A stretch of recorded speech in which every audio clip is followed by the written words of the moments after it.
Beware of exclusivity clauses, explicit and implied.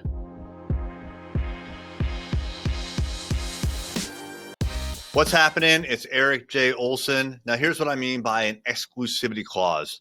This is where you're doing some sort of business with somebody, and they either explicitly have an exclusivity clause with you or implicitly think that there's exclusivity in that relationship. Now, here's what I mean. Exclusivity is where if you're working with me, you would expect that I won't work with someone else like you. Okay. I will provide my services exclusively to you. Now, that right there is so ridiculously vague, right? Because what does that mean? Someone like you, someone who's a human being, I won't provide my services to anyone else. No, it can't be that open, right?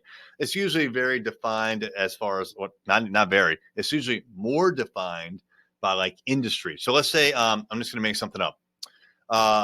Let's say that you're a realtor and I provide digital marketing services to you. It could be in the contract explicitly, or it could be implied, but basically I can't work with another realtor, right? So as a digital marketer, I can only work with you when it comes to working with realtors, but I can go work with a gas station down the street and, the hair salon, right?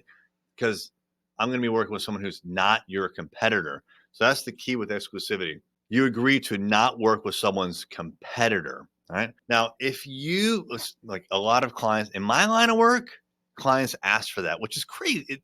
I think it's crazy because you don't ask your lawyer for exclusivity, right? I don't go to my lawyer and say, hey, you can't work with other digital marketing agencies because you know everything there is to know about the skeletons in my closet.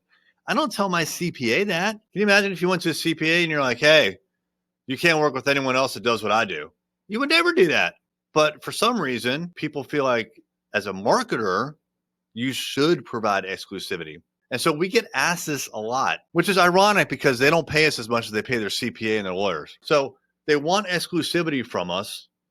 And a lot of times we have to, either like explain why it's not a good idea or that we charge more for exclusivity. But the problem with exclusivity is a couple things. One, it costs you a lot to give exclusivity. We have an old deal, a deal with an older client. They're still our client. And we decided years ago that we would give them exclusivity. At the time, it was a great decision. It was like a really good amount of money. Now it's like not that much, frankly, because we have much bigger clients. But we gave them exclusivity for a very large geographic area. And there have been at least, and I'm not kidding you, like a dozen deals where people have approached us and we've had to tell them, no, we can't work with you because we have exclusivity. Think about how much revenue that could bring in. All right. I'm just going to use general numbers here. Let's say that I have a deal with this one company for $10,000 a month, right? Because it's a relatively big deal. And so I say, yes, I'll only exclusively work with people, people in your industry. You'll be the only one that I work with in the industry. And now I turn away 10 potential deals with other people like them for say $5,000, half the price. Now, I may not get all of those, but let's say I get 5 of those at $5,000 or even 3 of them at $5,000. I'm giving away, between, if it's $5,000 each, $25,000 and $15,000 of extra income I could have made, but I had this stupid exclusivity clause that precludes me from doing it. So you have to be very, very careful when it comes to exclusivity. When you do it explicitly, when you agree to do it in writing, you need to define it as narrow as possible so that you still have the opportunity to work with these people that come to you or people you want to work with without violating the exclusivity clause. You can't violate it. All right. So whatever you agree to, you have to abide by as long as you still work with that client, or you can negotiate getting out of it, which is very, very difficult.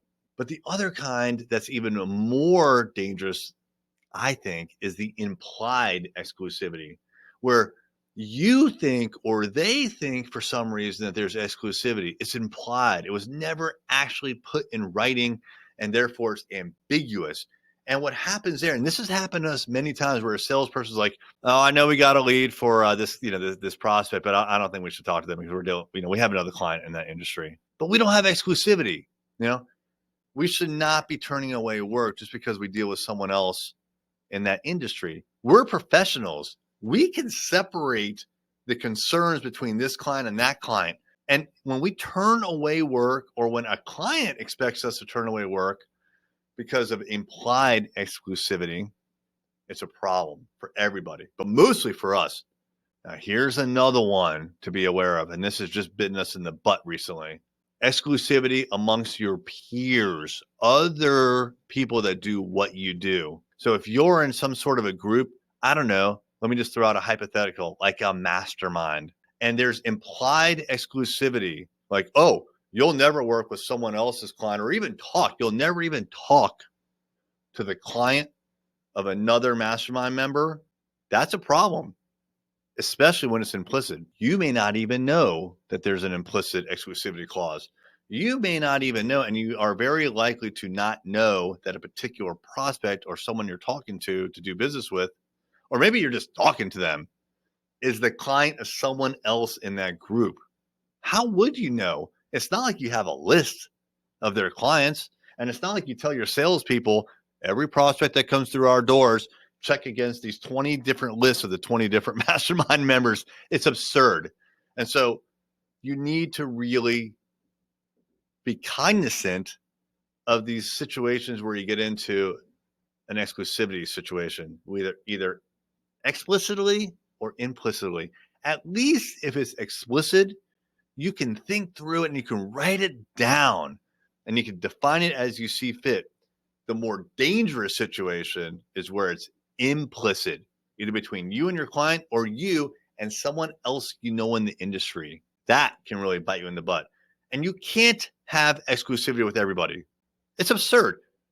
It's ridiculous to think that you could be in business, but somehow know that all these people, the clients of your friends that happen to do the same kind of work that you do, or you don't know these things. So be very, very aware of any situation where there's implied exclusivity.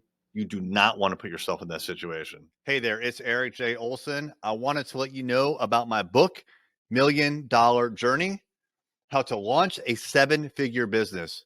This is the story of what it took for me to go from freelancer with no clients, no employees, no revenue, to growing a $1 million business. It took me 8 years and I made a lot of mistakes. And all of those mistakes, and more importantly, lessons learned, are in this book. And we have chapter takeaways, 5 to 15 takeaways that you can apply right now to your business. Check it out on Amazon, $1 Million Journey by me, Erik J. Olson.